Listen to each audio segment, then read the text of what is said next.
Creo que la discusión se complementa y a lo mejor ha ayudado a tener estos dos grupos separados, ¿no? La primera parte es un poco discutir por qué tenemos esta conversación sobre los métodos cuántico-cualitativos y de dónde proviene la aparente dicotomía entre ambos. Y hemos concluido que, como venimos de diferentes escuelas de pensamiento y disciplinas, debemos hacer énfasis en uno u otro. Sin embargo, después de compartir nuestras ideas, hemos establecido que los métodos no son ni cuanti ni cualitativos. Lo que es cuanti y cualitativo es la información que se produce a través del uso y la aplicación de estos métodos. Y que el uso de información cuanti y cualitativa depende del problema o la pregunta de nuestras investigaciones, ¿no? Y no de nuestra formación en particular, ¿no? A veces usamos mucho métodos o elegimos métodos en función a lo que sabemos hacer y no a lo que requiere el problema o la necesidad de una investigación. Entonces hemos identificado tres problemas que nos parecen interesantes y seguramente hay muchos otros que no hemos podido ver, ¿no? El primero es cómo le damos confiabilidad a la información cualitativa. Nos parece que tenemos una cierta tendencia a desconfiar de la información cualitativa, ¿no? Entonces, ¿cómo damos esa confiabilidad a la información cualitativa? ¿Cómo cuestionamos la jerarquía que se pone respecto a los números, ¿no? y su contraste con la información cualitativa? ¿Y cómo combinamos la información cual y cuantitativa? ¿Cómo desarrollamos este proceso de integración de ambas? Y hemos identificado un conjunto de necesidades que...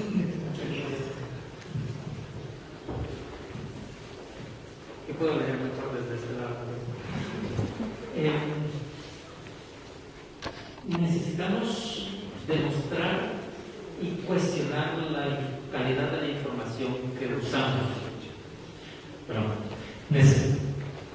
Necesitamos demostrar y cuestionar la calidad de la información que usamos. Siempre. Porque si no, no vamos a saber qué tanto podemos confiar en ella. También pensamos que necesitamos aprender a procesar la información cualitativa. Hay una percepción generalizada de que no estamos seguros cómo podemos procesar esa información. Y esto no fue decisión del grupo, pero yo les digo una cosa: necesitamos aprender a procesar mejor información numérica también, porque hay muchas deficiencias en esa área. Pero en el grupo hubo un sentimiento muy fuerte de que necesitamos aprender a procesar la información cualitativa.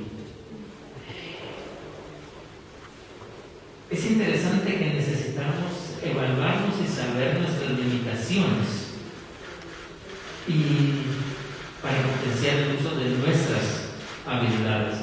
Y en nuestra comunidad de práctica hay gente con muchas habilidades y de muy alto nivel en ciertas áreas.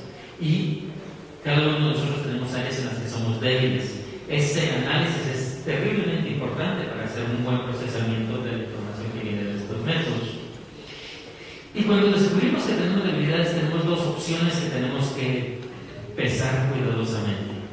Una es la de desarrollar nosotros mismos las habilidades que son necesarias.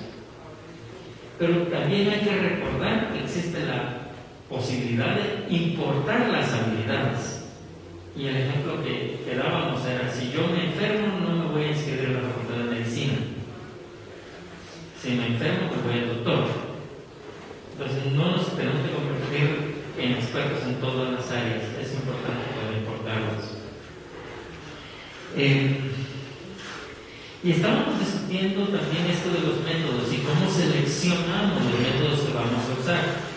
Y decíamos, bueno, lo que pasa es que cuando vamos a desarrollar investigación, necesitamos diseñar esa investigación, planificarla, decidir cómo lo vamos a hacer. Y para eso hay cosas que son muy importantes. Las preguntas tienen que ser muy claras antes de que nosotros tengamos la capacidad de elegir métodos.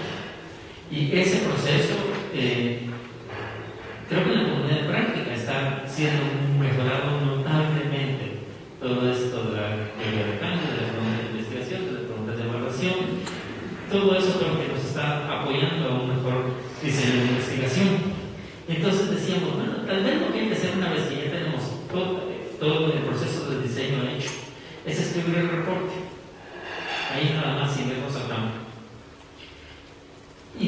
si escribimos el reporte dado nuestro diseño, lo que vamos a estar reflejando son nuestros supuestos, nuestras hipótesis, lo que creemos que va a pasar.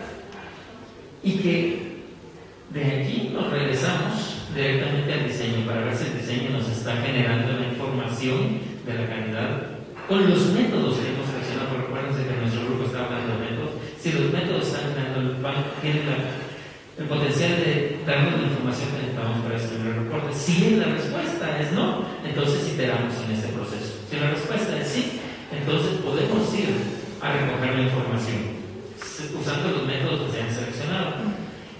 Es entonces que comenzamos a acumular evidencia, y esa evidencia es la que nos permite corregir el reporte, es decir, evaluar lo que pensábamos que pasaba en relación a la evidencia y corregir o confirmar lo que pensábamos a través de la elaboración de un reporte donde confirmamos lo que hemos aprendido.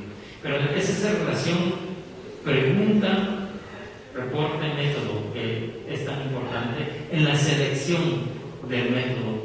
Y queríamos insistir de que vamos a tratar de no llamar a los métodos cualitativos o cuantitativos, y por eso pensamos que necesitamos construir un cambio de vocabulario e invitamos a la comunidad de práctica a que ya no le llamemos métodos cualitativos y métodos cuantitativos. Son métodos, es la información y los datos que a veces podemos separar entre información numérica e información de otra naturaleza. ¿Tienes hablar de eso? Bueno, esa parte ya es justamente esa clasificación de métodos, ¿no? O de conceptos que deberíamos tener todos para tener un lenguaje compartido, un vocabulario común. Y han habido varias sugerencias de cómo ir acercándose a ese proceso, y también varias propuestas en torno a la ejemplificación de la aplicación de ciertos métodos. Una de esas propuestas es generar, por ejemplo, un compendio de opiniones sobre métodos y aplicaciones. Dentro de la comunidad hay gente que ya ha aplicado varios métodos, ya ha desarrollado la experiencia y conoce bien sus potencialidades y sus limitaciones, y podría compartirlas con el resto para tener esa información previa antes de hacer una selección propia. Y también usar más el proceso de revisión de pares durante la etapa del diseño con aquellos que hayan tenido la experiencia de desarrollo de determinado método, con el objetivo de perfeccionar los instrumentos de recolección de la información. Entonces, este compendio puede tener múltiples expresiones. Carlos y otros compañeros habían sugerido que podría ser hasta audiovisual, ¿no? Alguien que cuente cómo aplica un método y que incluso muestre, ¿no?, parte de la aplicación de ese método si alguien quiere informarse más profundamente, pero también pueden ser otras estrategias, ¿no?, de difusión. Se ha sugerido también tener un inventario de expertos referentes en la aplicación de determinados métodos. Fuera y dentro de la comunidad práctica hay gente que es experta en la aplicación de un método o que ha desarrollado